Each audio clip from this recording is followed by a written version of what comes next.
came in with a few ideas, and she had, of course, her ideas, and we developed like sort of an alphabet, what we wanted to use. So we have things like the limo, which is a little slow-mo. We use this as for the character Kex. She's a little bit like always a little bit high on different stuff, and always a little bit of flowing around, and so with just a little slow-mo, so it's not really slow-mo, it's just a few frames more than you would usually shoot in a second, and so if she walks and stuff, it still looks quite normal, but it's just a little bit spacey, or gets a little bit different feeling. We have a special macro lens we tested, and we like from the look very much.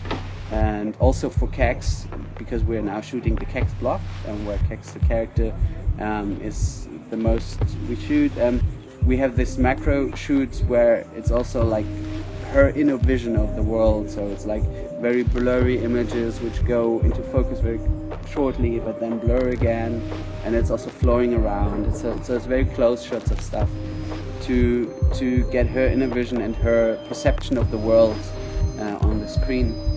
And then we have Flow Cam for the character Flow, which is more like a rough hand camera, because he's very agitated most of the time in the movie, and he's not on a base somewhere. It's just like he's unsure of everything basically. So the camera also doesn't know where to go. It like goes there and then goes the other direction again. So we follow him like this through the movie. An alphabet of codes we use to talk about scenes, and then in the end we block the scene. We didn't have like a classic breakdown or whatever for the scene, so we didn't have like a storyboard, but we wanted to block with the actors and then see how the stories, or how the acting is evolving, the scenes are evolving in the space, here in the garden or in the flat we have. And then we decide, and then sometimes you immediately see how it should work. So for example, yesterday we had a shoot where actually we thought the scene would be like the Kex macro thing, and then in the end when we saw it blocked, I was like, no, that's a limo shot. And then we shot it as a one shot in limo, and before we thought it was in editing and it would be like a lot of macros edited together.